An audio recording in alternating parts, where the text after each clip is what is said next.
Hi, this is Heather DeRome from heatherderome.com and from the sonatasandpartitas.com. This video is about the G minor fugue, the third video about the fugue. The first one just talks about the exposition. There's some really different fugal writing in that exposition. And then the second video talks about the first section and how Bach establishes his key of G minor.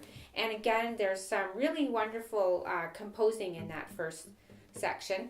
And this section, what I want to talk about is the middle section. And if you read about the fugue, most writers that I've read talk about how Bach visits different keys in this section, and he goes through D and C and B flat and G minor, and he does do that. But he actually also goes through D minor and G. But what I want to talk about is that he doesn't just go through all those keys as if they were all made equally. What he's doing in this fugue is he is taking the listener to the key of B flat. And when he gets to B flat, he stops at B flat and he just kind of floats there for a little while. And then as soon as that's done, he basically turns around and goes straight back to G minor. And so I want to show you how Bach gets us from this section here up to B flat, and how he takes us through these different keys to arrive at B flat. And then the feeling of when you arrive at B flat, it's like, I'm kind of lost for words.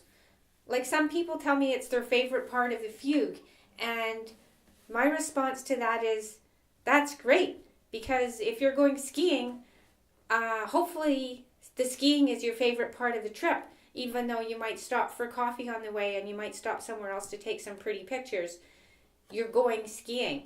And this is it, like, we're going to B flat, and Bach definitely makes the trip worth its while. When we get to B flat, it's really beautiful.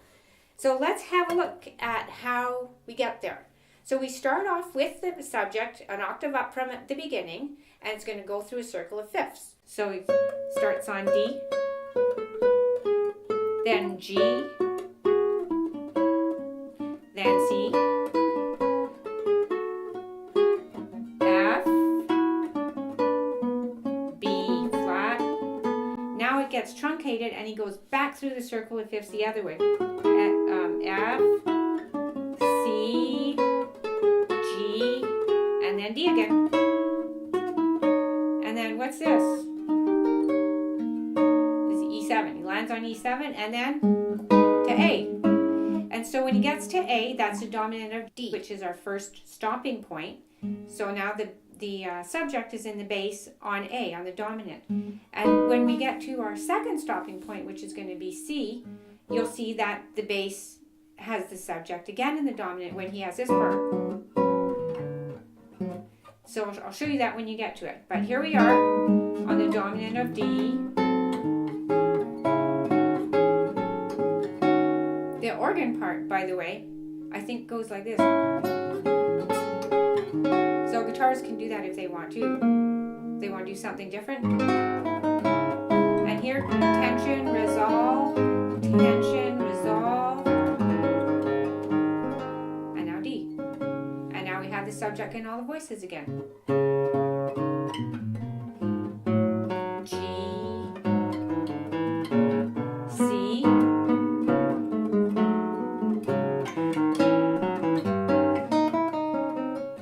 and here, make sure you go tension, resolve, tension, resolve. It's not, and then pick up accented. It's not a march. It's a lot more graceful if you really are aware of when the harmony clenches and then relaxes. So this, resolve, and then here, the slurring goes over the note changes, not the repeated notes. So try to group it like that. Again, it's more graceful.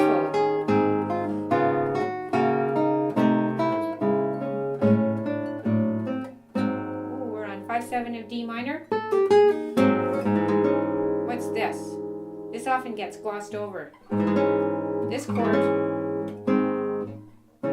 makes you want that. Right? And then you usually go to that. So Bach goes do that. He goes, and you're expecting it, but then he repeats it, and then he goes, and again, are you going to go? That's what he's leading us to expect that. But instead he goes to that. So by now, he's telling us, like, we're going to D minor, and I'm making you wait for it. And here again, too, the slurs go on the note changes. We're almost at D minor.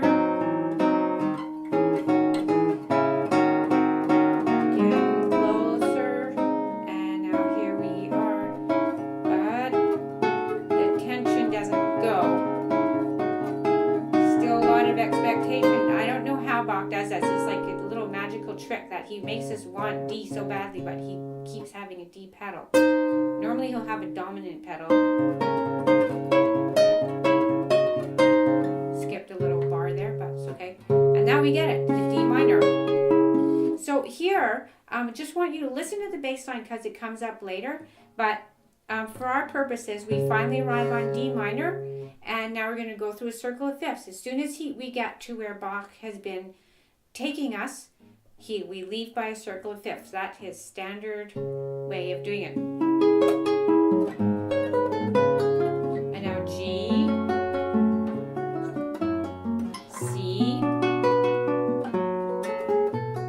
and here the circle of fifths keeps going, but speeds up. So F, B flat, E flat, A flat, D, G, C, F, B flat, E flat, A flat, Neapolitan of G, D, and G. And now we've got a G pedal, just like we had that D pedal. And we want G. Oh, Neapolitan of G. Again. Now 7 of G. And now we finally get that G.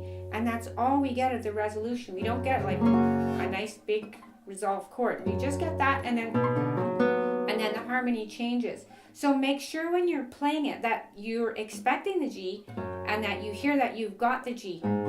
Don't play it like going from a 7 of G to a C minor chord in second inversion. It's a new chord. And then, okay, so now we're really in the C territory. And again, here's the full subject in the bass.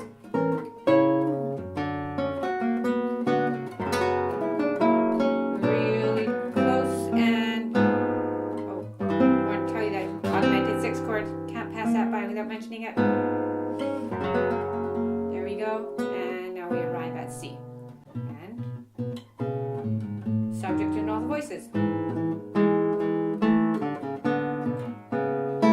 So here, so it's on C, then F, and then on F in the upper octave, just like he did in the exposition. And then he keeps going. B flat, and then what's this chord? Is that B flat in second inversion? When it's not. It goes B flat, and this is an F chord with a double appoggiatura. It resolves there. It's the same tension resolve that he's doing throughout this whole fugue. But now it's getting kind of like we're heading towards B flat. We're getting closer. It's getting more intense. So he puts 2 instead of 1. And then he repeats it up a step. G minor. And then we have a circle of fifths. C, F, B, E, A, D, G, C, F, B flat. And now we're in the B flat home territory. We're going to go around and come back and really land on it. But before we do that, I just want to, for guitarists, often guitarists find this part a little bit tricky and sticky to do, so I have a tiny piece of advice in case it's helpful. When you're doing this, you don't have to put the whole bar down at the same time. You can start with just a hinge and then put it down. And then when you're shifting, you can keep your pinky there. And then again, a hinge, and then put everything down. And then again, shift with your pinky there. It's going to make it sound smoother. And a hinge, put everything down.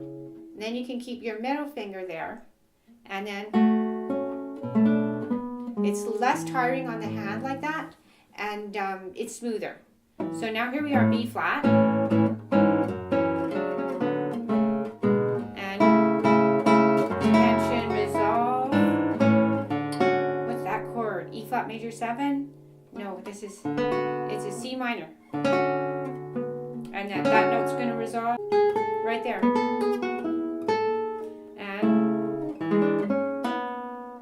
now we're at B flat. And now we get this. All it is a B flat scale. We've got on B flat and we're just sitting there. Basically, it's a decorated scale, but it just sounds so peaceful. And to me, it sounds like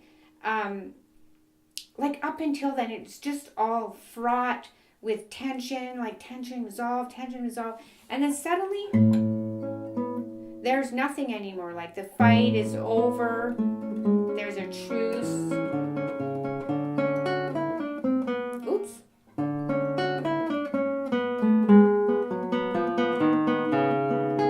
And now, there's Neapolitan of G. Dominant of G. 5/9 of G.